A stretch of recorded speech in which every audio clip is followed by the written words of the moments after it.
If you're hearing this, it means the signal found you. Might have drifted in between songs on your drive home. Maybe your headphones picked it up where they shouldn't have. Doesn't matter how, only matters that you're here now. This is FinsOfFury FM, the station that doesn't exist. Or maybe it does, just not on any frequency you can find on purpose. You listen long enough, you'll learn that the mountains got rules, and the ones who break them, they end up in stories like these.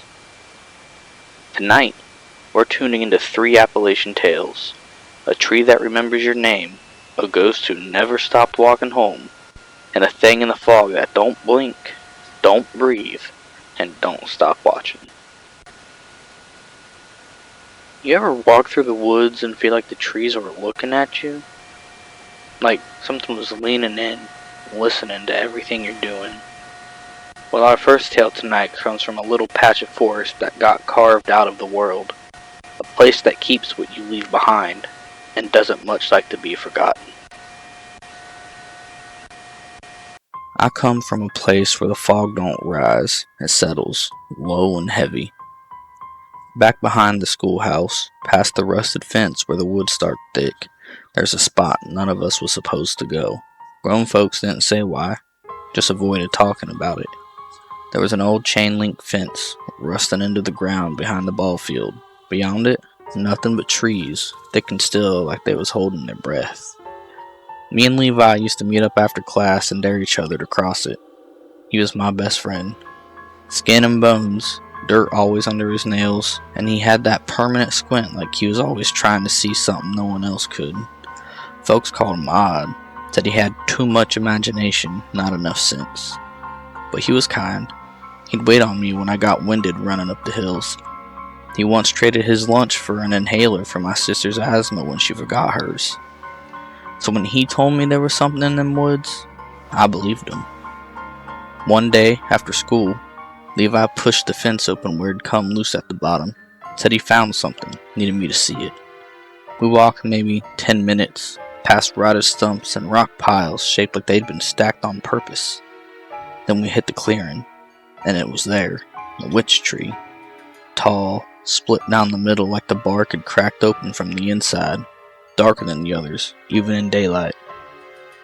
It leaned a little, not from wind or weight. It was like it was leaning to listen to everything we was saying. Levi got real quiet around that tree. Said he heard her voice, said she was kind but lonely. I didn't hear nothing, just wind whistling through branches. Still, next day, he came back with a dead mouse, laid it right at the tree's roots, said it was a gift. Day after that, a feather, then a tooth from a raccoon skull he'd found down by the creek bed. He said, "She don't want much, just enough to know who's asking." I never gave her nothing, but Levi, he kept going back, day after day. Last time I saw him, he was standing real close to the tree, hand on the bark, lips barely moving. Then one day, he just never came home. Search dogs got out that way, but they wouldn't go near the clearing. Whined like they'd seen a ghost and backed off, tail tucked between their legs. Cops poked around, asked questions. They never found a trace of him. Not a shoe, not a hair. It was like the woods just took him. I didn't go back till I was nearly grown. Town had dried up, folks moved on, but I remembered. The long trail up the old well, through the creek bed, up where the air feels too still, and there she was, the witch tree. Carvings all up and down the trunk, names, dozens, some fresh, some old.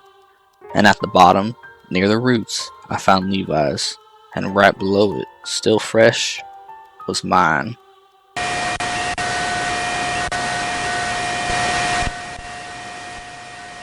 Some ghosts haunt a house, others haunt the bloodline.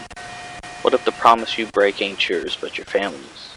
The next one's about a boy who came home to settle a debt, and found that the hills don't forget the footsteps of the dead.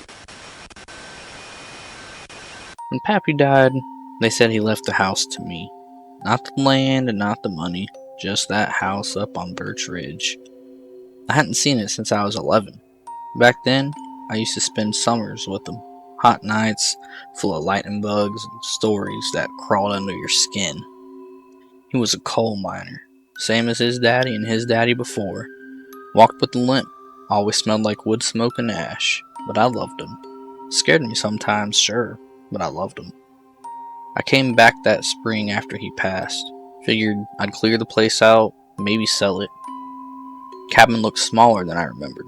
Porch was sagging, like it missed him. When I stepped inside, it smelled like damp books and old coffee. Dust hung in the air like the house had been holding its breath.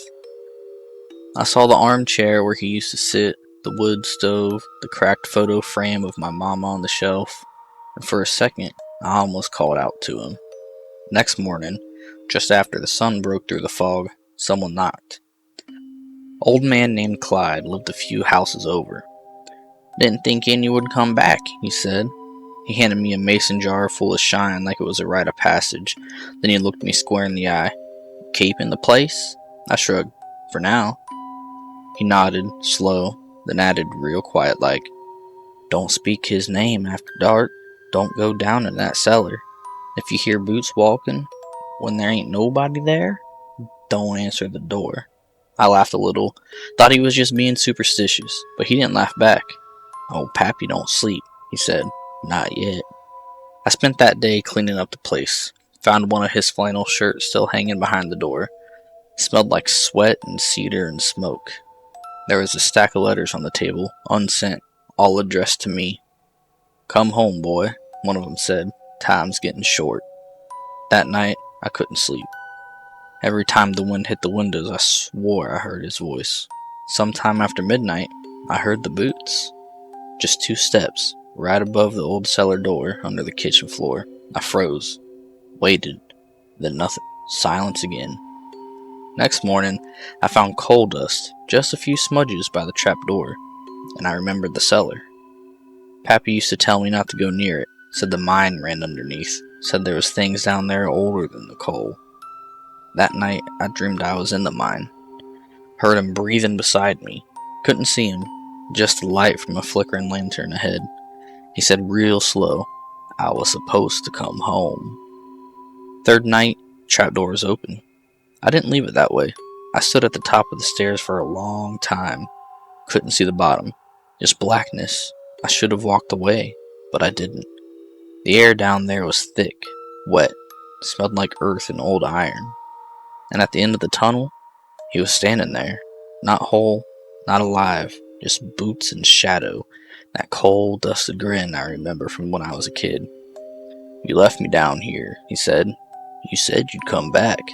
And I didn't say nothing. Just stepped forward and took his hand. They say someone heard singing up in the hills that night. Old miner hymns, echoing through the trees. Clyde came by next morning, said the cellar was nailed shut again. Said he found 2 sets of footprints leading down into the mine, but none coming back up. Some nights now, when the fog's real low, folks say they hear boots on gravel. 2 pairs, always walking, never stopping.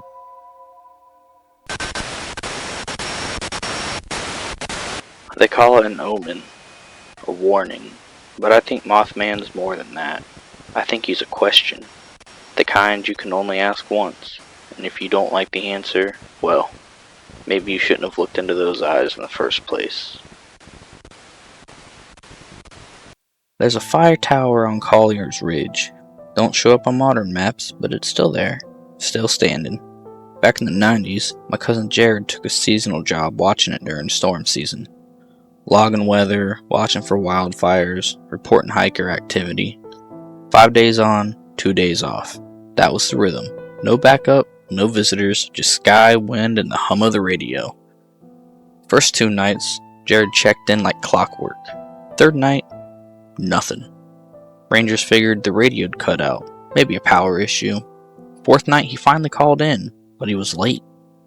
His voice sounded off, like he was out of breath or scared or something. Said the fog was getting too thick, he couldn't see the tree line, but the weather station showed clear skies. He kept saying, "It's not fog, it's not really fog." They didn't send anyone, said he'd be back down on schedule. But I knew Jared. He wouldn't miss check-ins unless something was wrong. So I packed my gear, took a few days off work, and hiked the ridge myself. The trail was too quiet. No birds, no bugs. Even the trees seemed like they were leaning away from the path. I found Jared's pack at the base of the tower, fully zipped and dry. It looked like it had been placed there real gentle-like. Inside was his radio, but it was all busted up inside, and his field logbook. The last few pages were scribbled, smeared like he'd been writing while trembling. One page just said, "Don't look at the eyes," big, capital, bold letters. Another, "It's in the trees. It lands without sound. I think it knows my name somehow." My name was on the next page, underlined twice. Nothing else. I climbed the tower. Cabin doors open. Smelled like sweat and metal. Jared's coat was hanging on the chair, soaked through like it'd been dragged out of a river. Then the wind stopped, and I heard the hum. I turned to the window, and there it was, perched on the railing, big, black, wings tucked in like curtains. Its head cocked, eyes burning, red like brake lights in a thunderstorm. It didn't breathe, it didn't blink, it just watched. My nose started bleeding, my skin started crawling, then it opened its wings. Not out, but up, and when it screamed, the whole tower swayed.